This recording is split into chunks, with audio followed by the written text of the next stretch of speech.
We are Rogue Media Sports. Reese's peanut butter cups are the greatest, but let me play devil's advocate here. Let's see. So, no, that's a good thing. That's definitely not a problem. Reese's, you did it. You stumped this charming devil. With the Wells Fargo Active Cash Credit Card, you can earn unlimited 2% cash rewards on purchases you want and purchases you need. That means you earn 2% cash rewards on what you want, like season tickets to watch your favorite team, and 2% cash rewards on what you need, like paying for parking. That's the beauty of the Active Cash Credit Card. It's ready when you are, with unlimited 2% cash rewards. The Wells Fargo Active Cash Credit Card. That's real life ready. Terms apply. Learn more at wellsfargo.com/activecash. It is a Doomsday podcast, and it is a lot of folks are ready for this one. And this is in the wee hours of Monday morning as Ed has made his way back from the stadium. And Ed, as we get started here, that was quite an interesting scene before the game with you and other reporters down on the field monitoring Dak. And I have to wonder, I think you kind of knew there was a sense that they were going to go with Cooper Rush. Was all that stuff for show, do you think? Like trying to make the Vikings to the last minute, prepare for both quarterbacks? Or did you sense they truly were, trying to give Dak every chance to play in that game? So I went out to the Star on Wednesday and Thursday, and because I was assigned the game in Minnesota and the Dak injury thing was going to be the dominant storyline. And I really thought after talking to McCarthy and people on Wednesday that there was a pretty good chance that Dak was going to start the game. But then talking to Dak on Thursday at the Star, he just seemed to make so many references to the big picture. This isn't my decision. If it was my decision, I would play, but other people are probably going to be involved in this. He wanted to play in the last game, a reference to the Super Bowl. He talked about his team in terms of being a team that has established itself as a contender, and that maybe the worst way to ruin it all would be for him to play prematurely. And so then from that point on, I really began to think that Cooper Rush was going to play. And then you look at, well, Dak was doing rehab sessions. Dak was, doing the walkthroughs with the first team, but Cooper Rush was getting all the practice snaps with the starters. That I think kind of reinforced the idea that Cooper Rush in all likelihood was going to start the game. But everything I got, and I reported on Saturday afternoon before I left to fly to Minneapolis through some other cities I didn't expect to visit on my way because of all the American Airlines cancellations. But you're always hesitant when somebody says, oh, he's going to be a true game time decision. But then somebody else amplified that and said, hey, we're going to take every minute we can, leading up to pregame to make this decision. And so I reported it that way on television this morning. Because I finally really believe that was going to happen. So many times people say, hey, he's a game time decision. We're going to work him out and make a decision. And that never happens. In this case, it really happened. Cooper Rush said that he was not told that he was starting the game until after he and Dak went through their respective warmups. The first sign that they were taking it seriously was that Mike McCarthy came out and watched Dak. And then Britt Brown at the end of that, the director of rehabilitation that McCarthy had said was going to be influential in this decision. He talked to Dak, and then Dak and McCarthy all got together and they had a confab. I think then McCarthy at the end of that kind of patted Dak on the back, which made it seem like he just delivered bad news and wanted to reassure him that they were doing the right thing. And then McCarthy went over and talked to Stephen Jones, and he went over and talked to Will McClay and Jerry Jones, and they all left. And at that point, I think it was pretty obvious that Dak Prescott was not going to play this game. And the Cowboys' I thought the Cowboys were putting Dak's long-term health ahead of winning an individual game, which is what McCarthy said would be the basis of this decision. All right.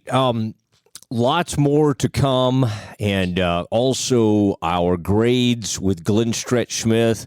There is one extremely harsh grade he is ready to give this evening. All of that will happen after we play the music, Frito.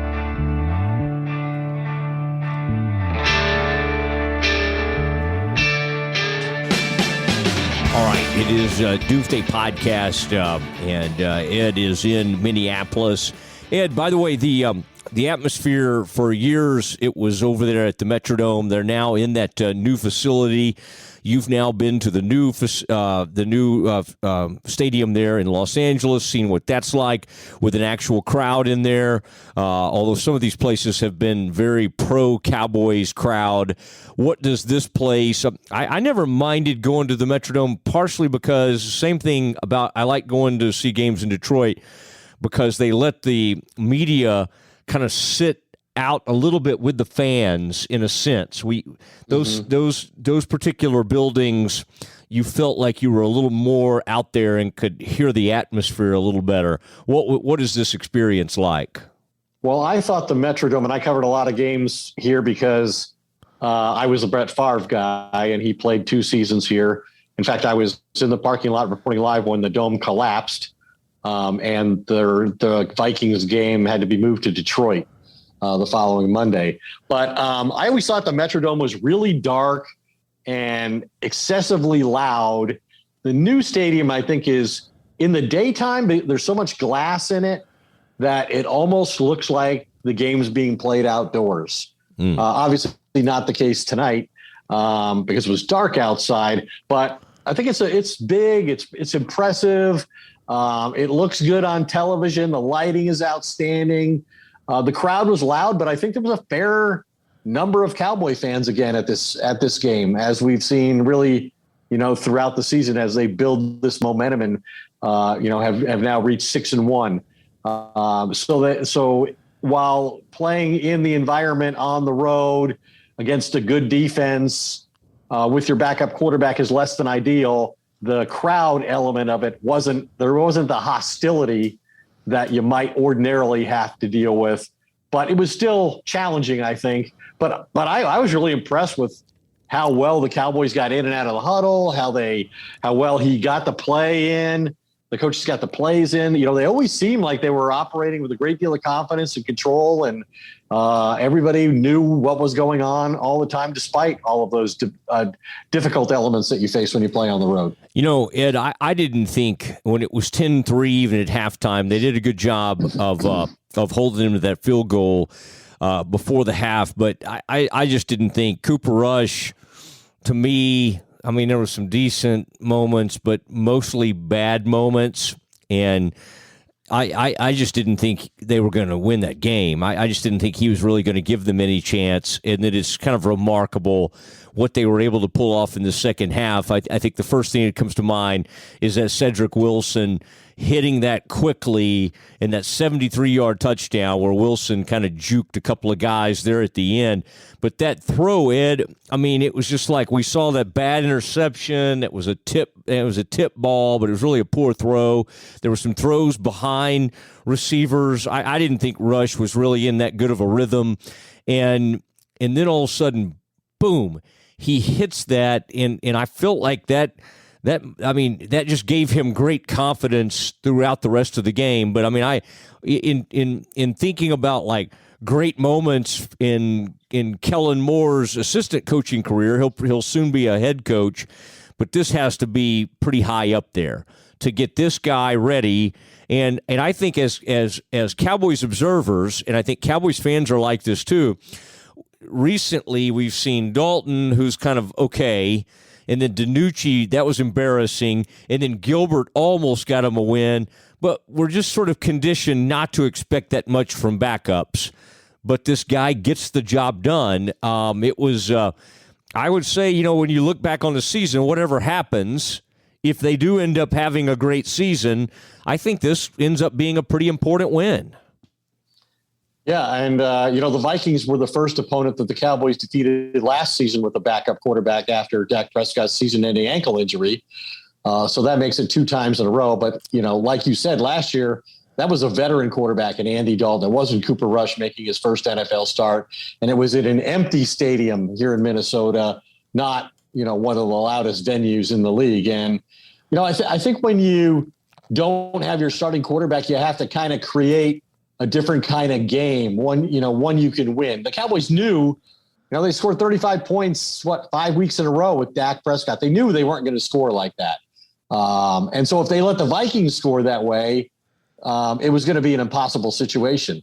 But, they played from behind, but they created kind of a low-scoring game. Their defense didn't create any turnovers, and the Cowboys actually had two, the Cooper Rush interception and his lost fumble when he got sacked, both by Xavier Woods, the former Cowboy, who is renowned for having the defensive philosophy that you don't have to go hard every play, nor can you be expected to do so. But I thought they consistently on defense got off the field. The Vikings went 1 for 13 on third down. And it was really kind of remarkable after the game. I want to let you back in here in a second, but, Cooper Rush was walking toward the locker room with the game ball under his arm, and Dak came running up from behind and grabbed him and hugged him, and to the point that Cooper had his second fumble of the night. Dak actually knocked the ball out of Cooper's hands. But, Cooper Rush said in his press conference after the game that he's kept track. This really resonated with me. He's kept track, and he's prepared for games 50 times that he never got to play in.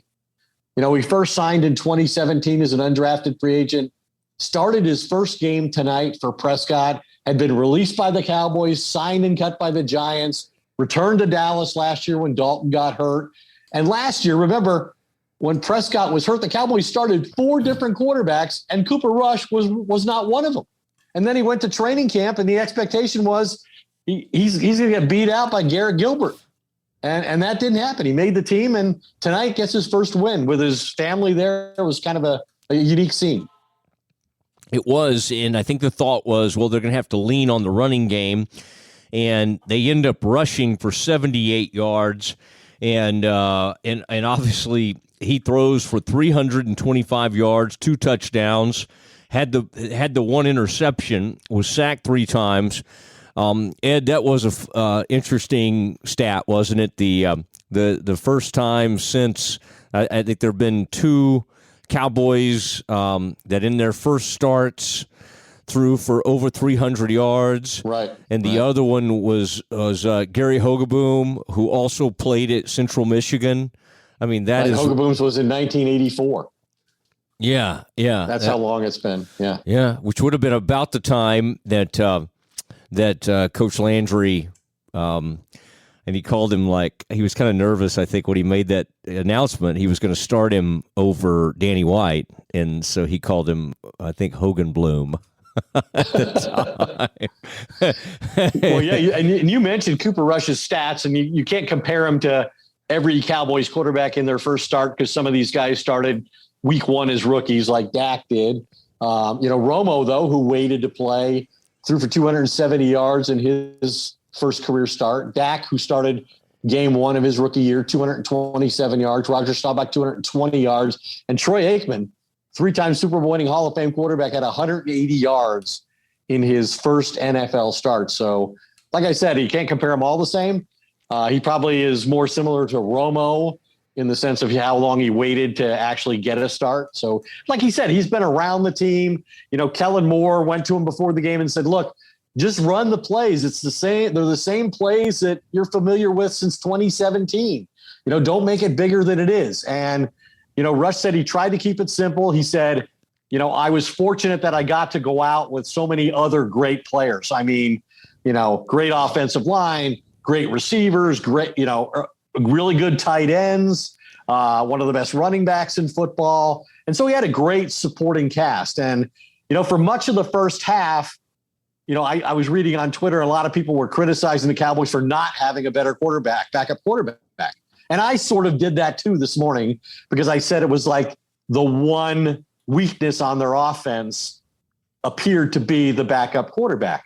And why would they do this when Dak was coming off in a year where he had a major injury and missed 11 games, and it was very obvious to them how important he was to their ability to win games. And then, Cooper Rush at halftime, I said something like, I tweeted a kind of a snotty thing. I said, Cooper Rush is going to need a big second half to get to the 21 points the Cowboys have averaged with their backup quarterbacks the last 2 years. And he didn't quite make it, but he went from 3 to 20, and his performance was pretty good in that 2-minute drive at the end of the game. Yeah, I would say so, and I would also agree with that. That was a snotty tweet, and he answered, and I was looking. I was really on your tweets before the game, especially trying to kind of monitor what was going on with Dak. Ed, I'm looking at some of the play-by-play right now, and I thought that 3rd and 11 play at the Minnesota 20. They're down there, and you're thinking, well, at least they can put this thing into overtime and tie the game up and get in position. So, there was one play there to Zeke, and that was remarkable, where he just, he's just sometimes physically just stronger than just almost anybody on the field, and on that particular play, the one I'm talking about, they toss one, they throw one to him, and he is like he broke one tackle, and then he just ran over a linebacker. I mean, there was a missed tackle by a defensive back, and I think a linebacker as well. And those are the moments where, even though he only ran for 50 yards, you sort of are reminded how hugely important he is to this team. Yeah.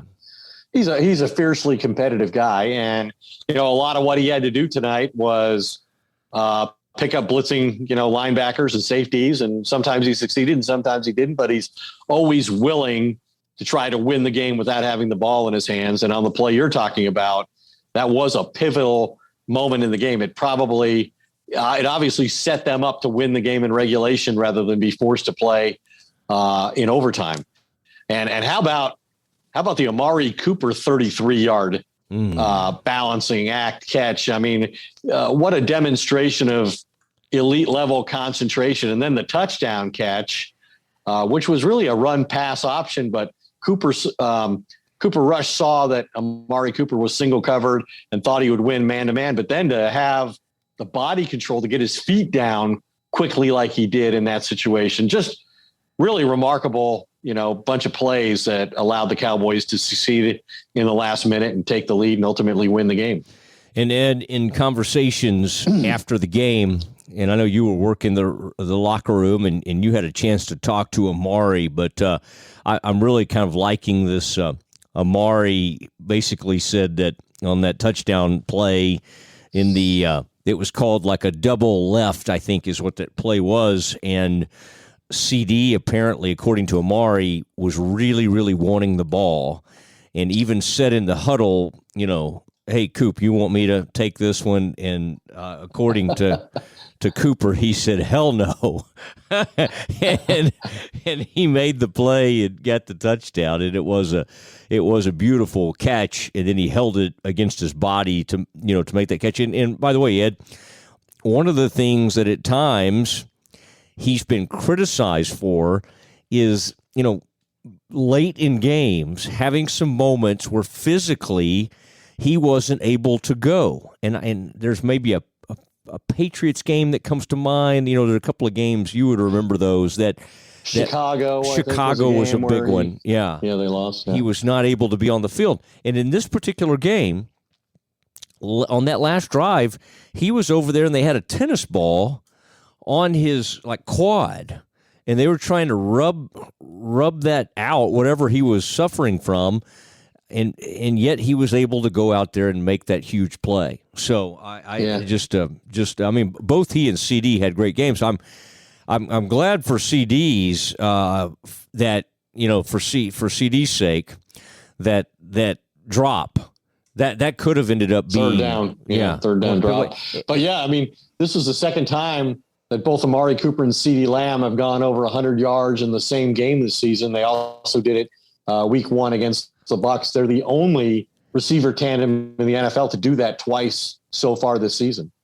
And they did it with a backup quarterback tonight. So that was pretty remarkable. And, obviously we talked about the Cowboys and, really the only way, the fact that they have such a big lead in the division really allowed them the luxury of saying, hey, let's look at the big picture and let's not put Dak at risk, because if we're not convinced he's ready now and he goes out and gets hurt, that means that 2 weeks wasn't enough for him to heal from the original injury.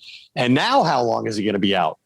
I tried to make the point earlier today, Michael Gallup suffered a calf injury week 1, hasn't played since, just got back to practice. He's missed 5 games already.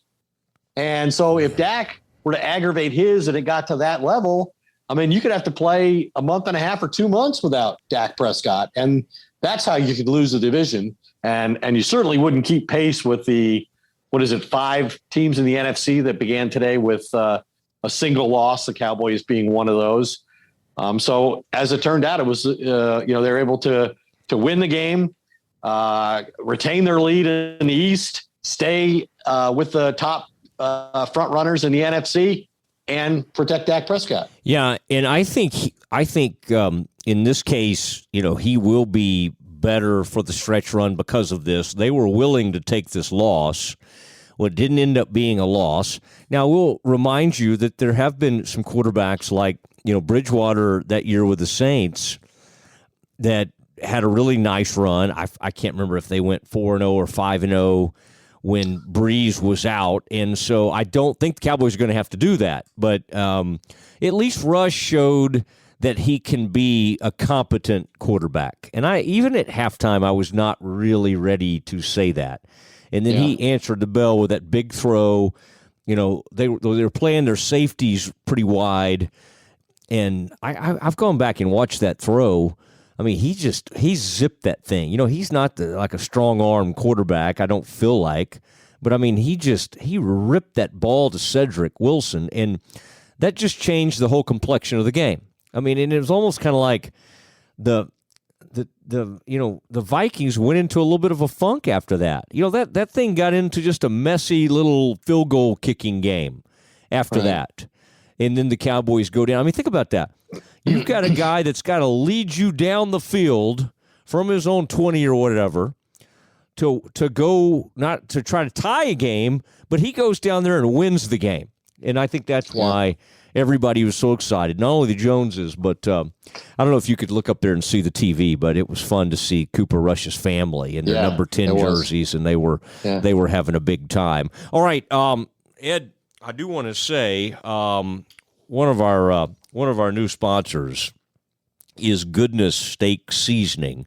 Family tradition has turned into quite a up-and-coming business. Created in 2008 by Jason Velo, a father of 4, lives right here in the Metroplex, Ed. And in fact, I was just Ed, if you can see this, I'm going to hold this up in front of the camera so you can have a look at this. There's the Goodness Steak Seasoning. Yeah. Packaging, it's a Texas herbs and spices. Goodness Steak Seasoning, great on steaks, also perfect on chicken, hamburgers, grilled vegetables, and much more. Just go to bringthetasty.com to order your bottle today. And a jar or 2 of Goodness Steak Seasoning would be a great gift for your friends and clients this holiday season. Just order today at bringthetasty.com. Now, if you tweet at me or DM me or Ed and show us a picture or your order, people have already been doing this. I'm going to do, around the holidays, I'm going to do something special for those of you that reach out and purchase Goodness Steak Seasoning. No sugar or SMG. I like this stuff. Ed, it is making me hungry. Yeah, Ed. Well, a late night snack. Minnesota has great late night options. Always love that city. The city that never sleeps. Is that right? No, it may be somewhere else. All right, that's Ed, me who never sleeps. It is. There's a few things defensively that I want to get into. I am going to take us right now, though. It is time for the man, the myth, Glenn Stretch Smith, to share his grades, his special brand of grading.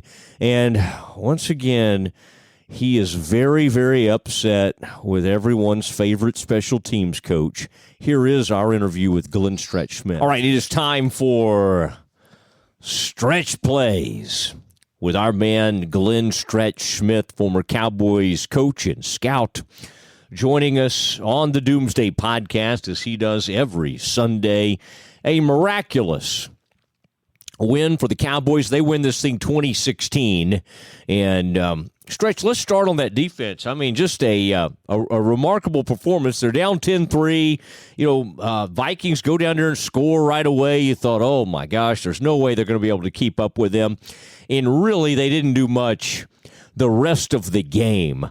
Let's start with the back end, though. And, Cousins, you thought, would end up having a heyday.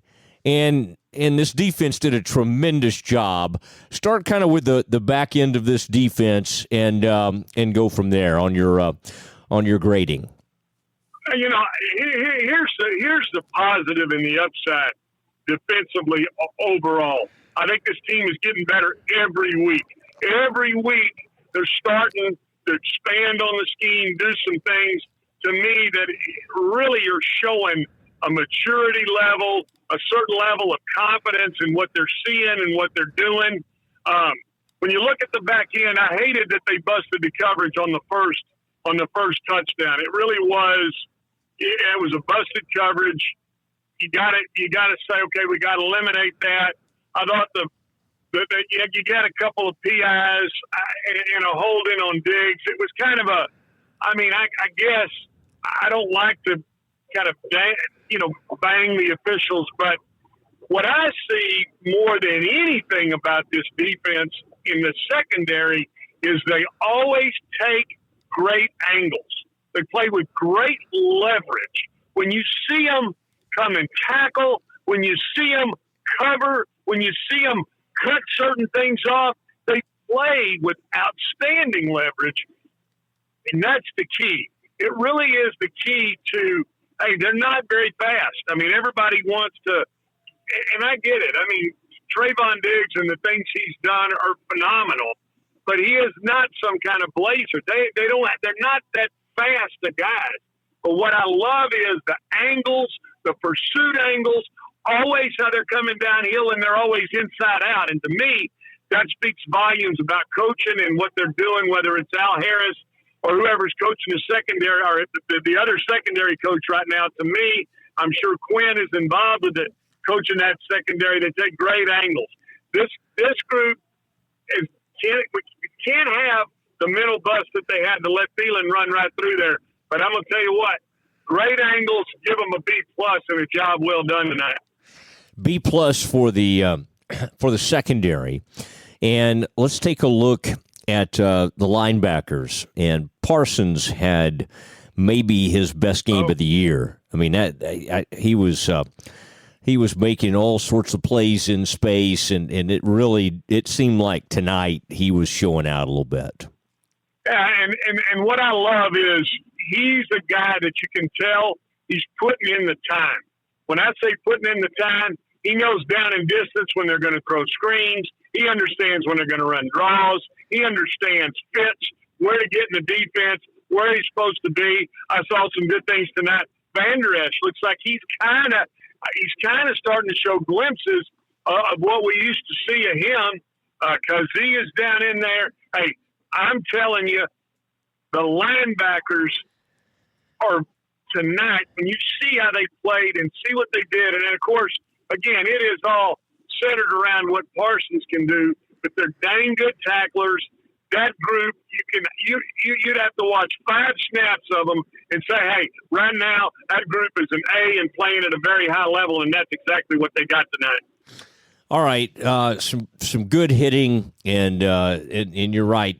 Parsons' recognition of those things, and then the fact that in space he just makes great tackles, and nobody seems to get away from him. And I thought that was big.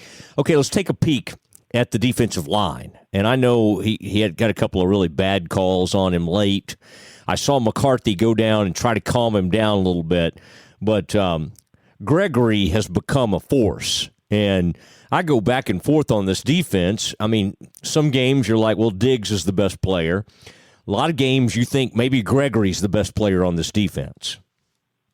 I mean, when you see how he totally changes the protection, they better know where he's at all times. That, to me, that speaks volumes when other coaches are changing their protections, quarterbacks are turning the protections, sending the back that way to chip him, trying to get him some help out there, trying to get, Darashaw, their left tackle, some help from time to time. That speaks volumes when Zimmer and his staff are having to, again, turn that protection to account for Randy Gregory. You know that is immediate respect. Here's what I'm telling you, too. When you see how this line and a bunch of guys that we don't even know, Watkins, guys that we don't even know their names, staying in their lanes, disciplined, collapsing the pocket, being able to bull rush and absolutely get Cousins to where he was almost just having to fall down because there was no place for him to even shuffle up in that pocket. I mean, a great job. What I love, too, is when they got down in third short and Quinn put them in a bare front where they cover up all 5 offensive linemen, you see guys getting penetration. See guys getting up the field. And to me, that really an outstanding defensive effort tonight. I'm giving the defensive line an A as well. Wow. The harshest grader in the business has given A's at linebacker and defensive line. And I agree with you. Hamilton, whether it be Dorrance Armstrong, Basham, Gregory, Odigizua, they were all rolling right through there. And that was a tremendous showing from that group. Now, switch over to the O-line. Thought that was interesting. Tyron Smith gets banged up, has an ankle, and pretty much most of the second half, he's out of there, and they have Inseki over there at left tackle. And then you noticed also will include the McGovern and Collins playing a little bit in that inverted bone or whatever you want to call that, where they actually had a couple of extra linemen there in the backfield. What did you think of the offensive line's performance? Well, I thought they did a good job tonight. I mean, now you got to keep in mind, they were playing against, I think, a pretty good Minnesota defense who can give you some problems up front. I mean, Zimmer changed his going from some 8-man front, and then they would drop some.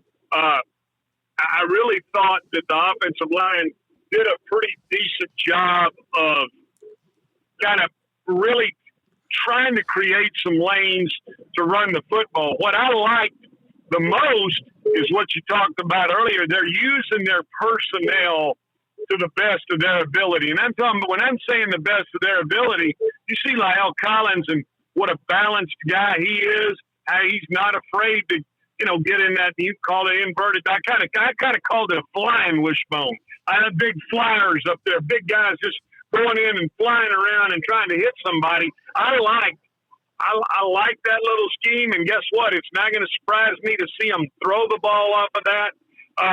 There were times that I saw, again, a couple of holding calls that I wish they would eliminate, and especially Connor, he's got to be more physical at guard, and you got to not have critical holding penalties in those situations, and for that, I mean, you can't give them the best grade, but I'm giving the offensive line tonight a B for the job they did protecting Cooper Rush. Kind of a workman-like effort there, but they kept him on his feet, and he was able to move around a little bit. Cooper Rush, man, with a nice red beard there.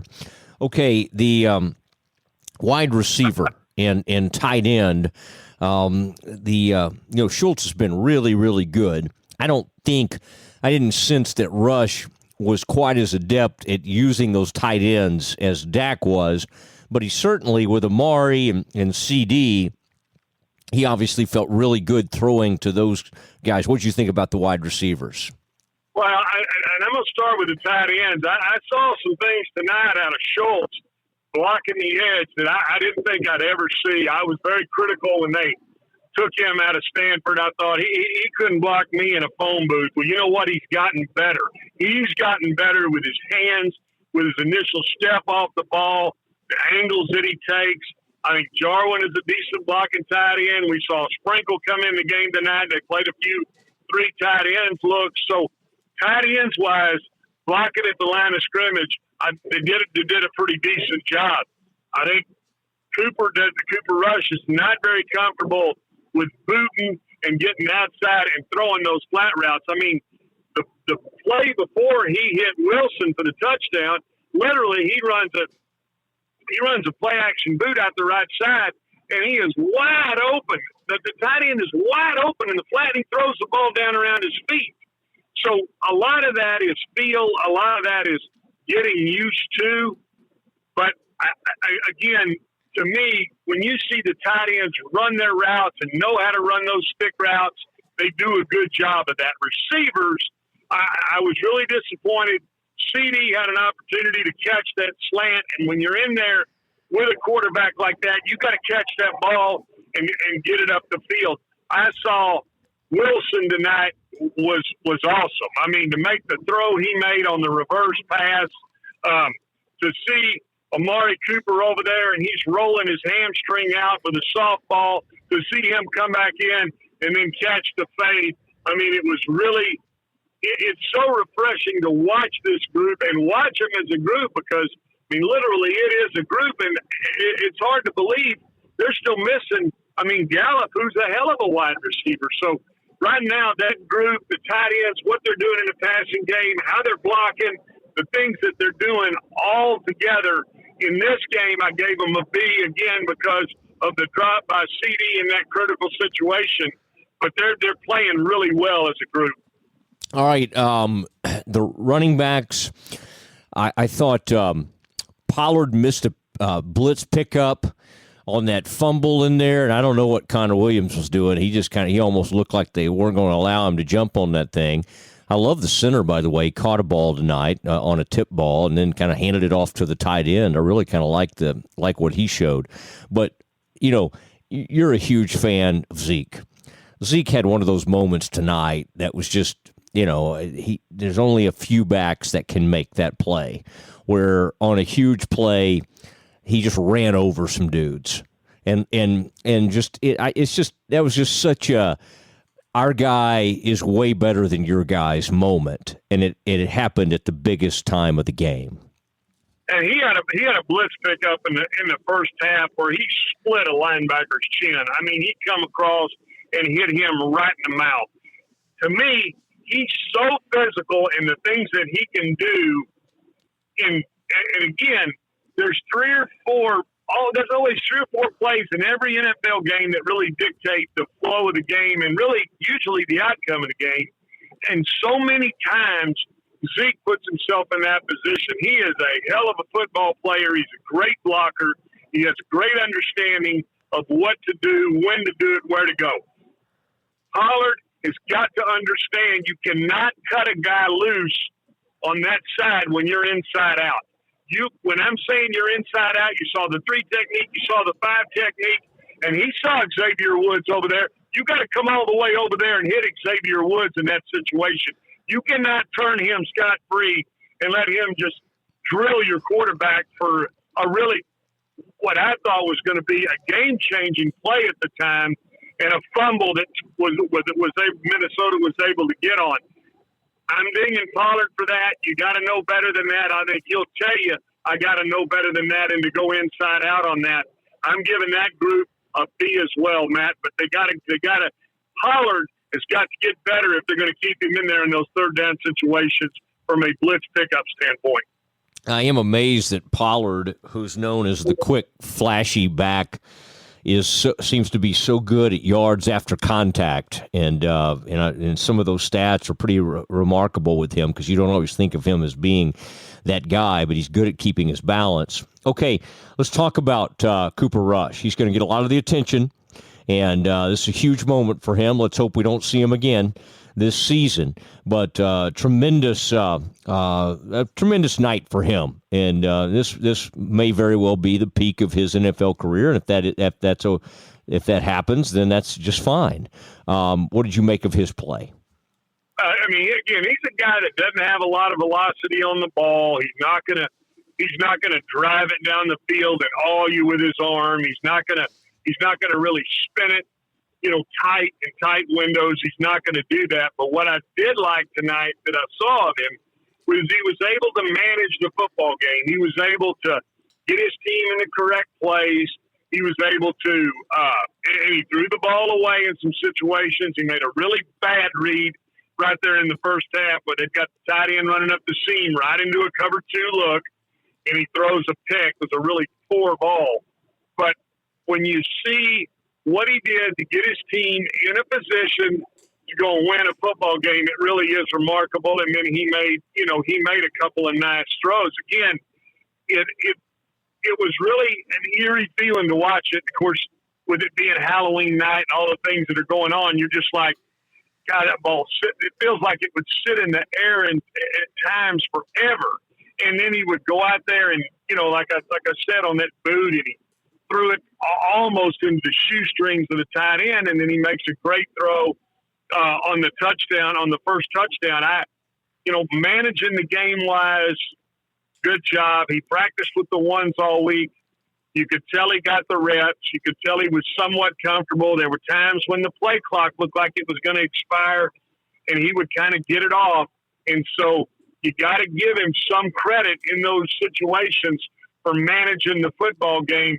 But you can't turn the ball over. You can't get hit from the front side, fumble that ball. Though to me, those were critical turnovers.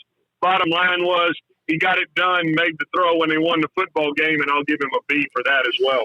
Well, and another feather in the cap of Kellen Moore, because he managed this quarterback and they were able to get a win. And I don't know what you thought. As I kind of was monitoring all the social media, and you and I both have people that we know on that medical staff there, that we've seen guys that are true game time decisions. As we got closer to game time, the thing with Dak seemed a little like a show. I think they probably had made that decision by Friday or Saturday, and but they didn't. Obviously they didn't want the Vikings to know. So I don't know if you agree with that or not, but to me that all seemed like kind of a big hubbub they put on. Because yeah, and I agree with you. They let Cooper Rush take the reps for the ones. I anticipated that, hey, they were going to start him. They were going to rest Dak. Maybe they felt like they could go out and bang it around with Minnesota and get an ugly win. It seems like kind of everything they're doing right now kind of feels like the right thing, except for the special teams coach. For crying out loud, Mosley, how many times are we going to have to talk about that guy? That guy who gets it's 4th and 5. You got a great stop in the situation, and you go for a damn block. The guy jumps off sides. He does some of the dumbest things at the worst times of the football game. This is the guy that wears about 4 wristbands, long sleeve shirt. At some point, I'm tired. The special teams is a play in the game, and they're very important plays in the game. But I'm talking about this guy. I'm tired of talking about this guy. But I'm not tired enough to tell you I'm giving him an F. Give him an F. Always worried about your household there. You've got a young son that's a great quarterback, up-and-coming quarterback out there in the Alito area. And I wonder if all this hollering is going to wake him up. But an F for the special teams coach, John Fossil, on Bradley and Nay's offsides. And by the way, that gave up a field goal. At the time, it made it 10-3, and you thought it was going to lead to – and could you see the exasperation on Mike McCarthy? He was just like, can you even believe it? But I'm with you, and I like that you put that squarely on John Fossil. Stretch, thank you. Thank you for everything you've done this evening, and we appreciate you. I appreciate it. Have yourself a grand evening. I'm surprised we're not talking about the official beverage of the Doomsday podcast, Miller Lite, but I guess Stretch hadn't done a good job of promoting Miller Lite, so to hell with it. Hold on 1 second. Hanging out with the friends doesn't require a special occasion. In fact, some of the best hangouts are just you, a few friends, and some Miller Lite. No strict dress code required. Stretch, there's something satisfied about just kicking back and feeling like your true self. And then, Stretch, I was hanging out with my friend Jason tonight, and he ordered a couple of Miller Lites and seemed to really enjoy himself. No gimmicks, just great beer for people who like beer. And Miller Lite, great taste, 96 calories. Go to MillerLite.com/Doomsday to find delivery options near you, or you can pick up some Miller Lite pretty much anywhere they sell beer. It's Miller time. Stretch, would you agree that it is indeed Miller time? It is time to crack one open. Have yourself a grand evening, Mosley.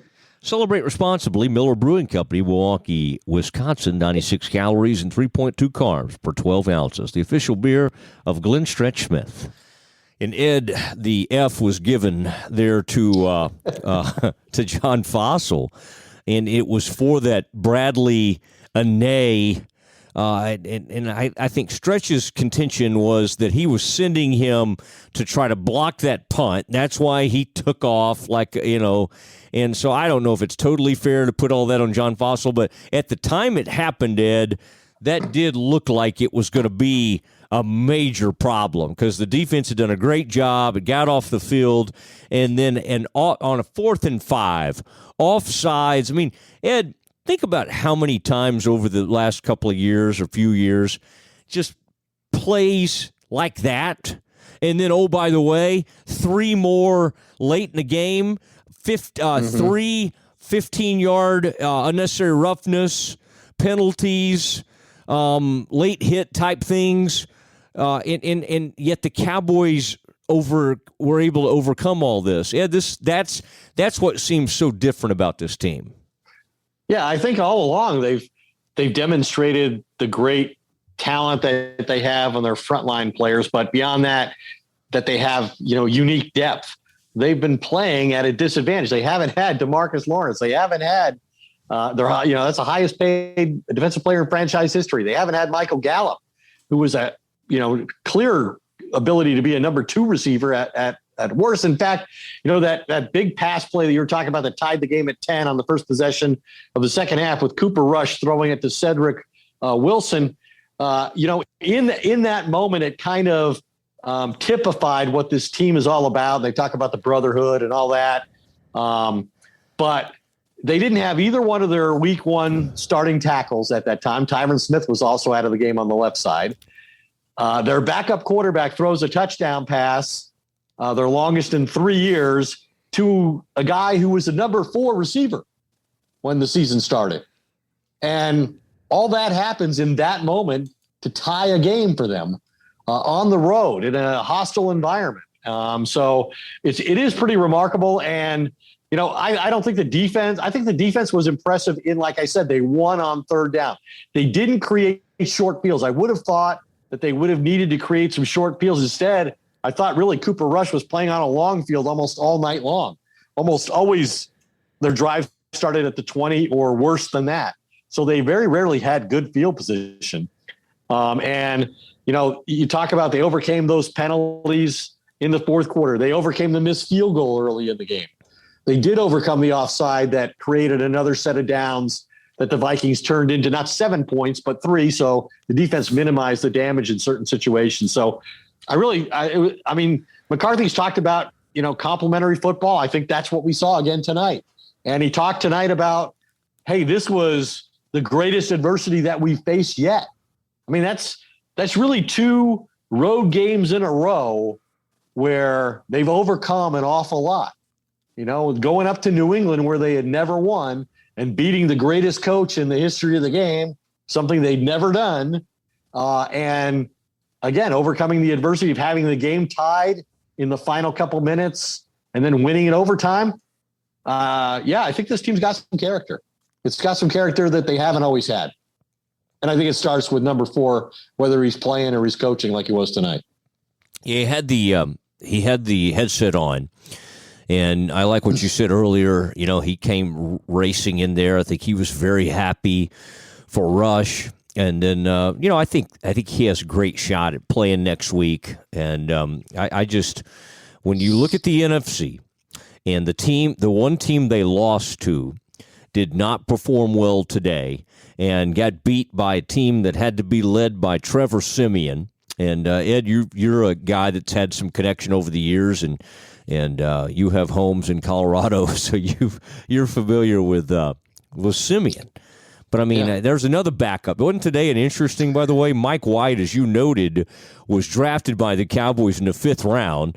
Mike White has a huge day for the Jets. 400 yards and 3 touchdowns. They beat Joe Burrow and the Bengals. And Siemian comes in off the bench and leads a win over Tom Brady and the Bucs, and basically win that thing on a pick 6 off Tom Brady.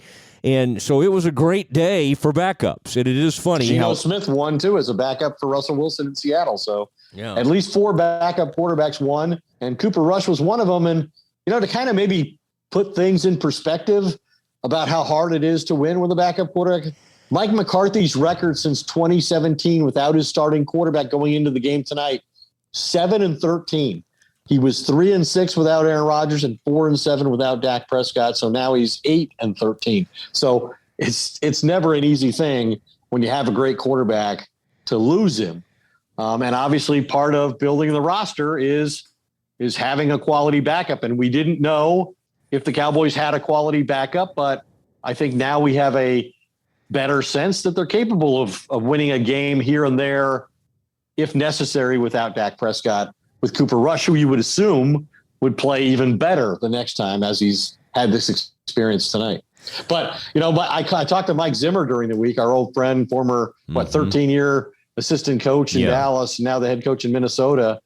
And when I thought Dak was going to play, I asked him about, how he thought Dak would manage the injury if he couldn't extend plays and get outside the pocket. And he said, I think he's capable of winning a game like this even if he's not mobile and he has to play from the pocket. And I said, how much would your strategy defensively change if it's not Dak, but it's Cooper Rush making his first start? And he said, he's very honest. He said, it'll change. He said, I would imagine we'd probably try to make him beat us. And he did try to make them beat him, and Cooper Rush was up to the challenge. Yeah, I think this is one that Zimmer is going to think they let get away. It's a really bad loss for Mike Zimmer and the Vikings. Had an incredible opportunity. They came into this game 3-3, could have kind of gotten back in things, and they lose the game. And I see Mike over there. I'm glad Mike's doing okay, though, physically. That eye situation he had was very scary. And, I love Adam Zimmer, always have. And Adam listens to this podcast, by the way, Ed, every week. I don't know if he'll listen to this one after his Vikings lost to us, but he's been a great friend over the years. And I remember as a young reporter at the Morning News waiting on the tarmac as Mike Zimmer came back on a private jet out there at Love Field, and he had been offered the head coaching job at Nebraska. And he turned it down. Bill Callahan ended up taking that job at Nebraska, as I recall. And Jerry did something Jerry doesn't like to do. He gave Zimmer a raise that got him to $1 million as the defensive coordinator for Bill Parcells. And then he also, because Sean Payton had a chance to take the Raiders job right around that same time, he bumped him up to $1 million. And at the time, Ed, that was considered like, oh my gosh, the world. Well, he might be writing some checks to keep his coordinators after this season, too.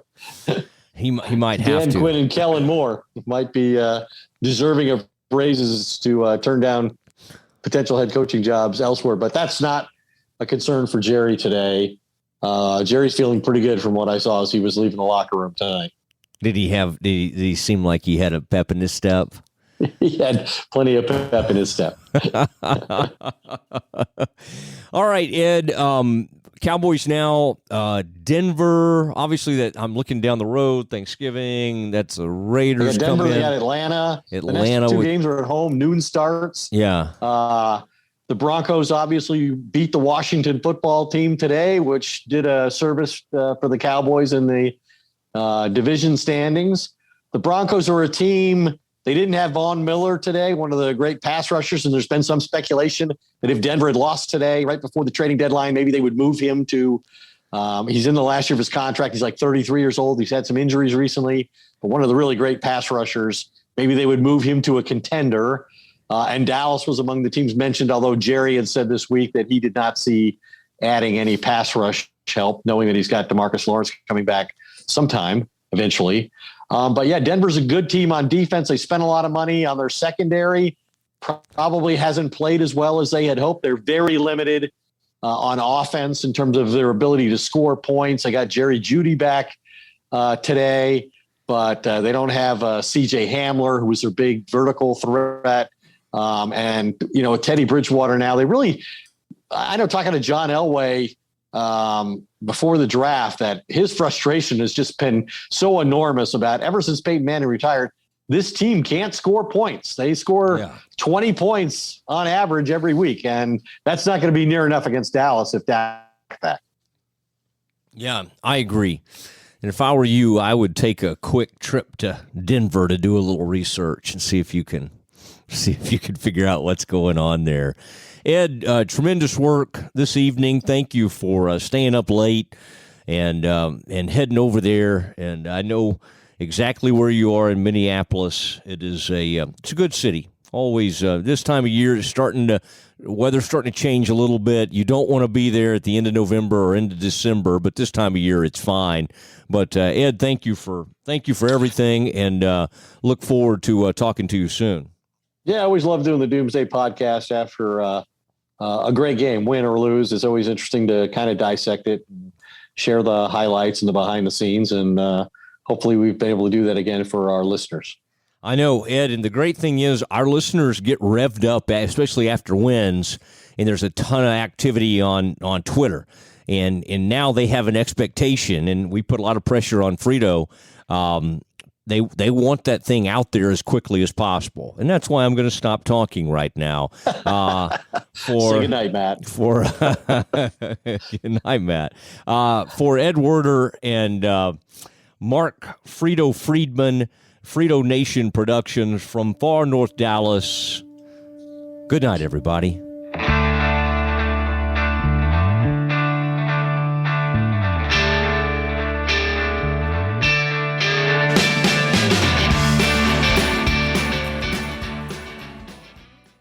Hey, it's Mark Goodman. And I'm Alan Light. On today's podcast, Record Store Day founder Carrie Colleton is joining us to discuss the April 20th RSD special releases. Plus, we'll talk live with our audience, the Sound Up Pod Squad, and find out who still listens to vinyl. And some updates from the Beatles universe. Oh, good. Sound Up with Mark Goodman and Alan Light, the only music podcast that matters. Get it on Pandora, Spotify, Apple Podcasts, or wherever you get your podcasts.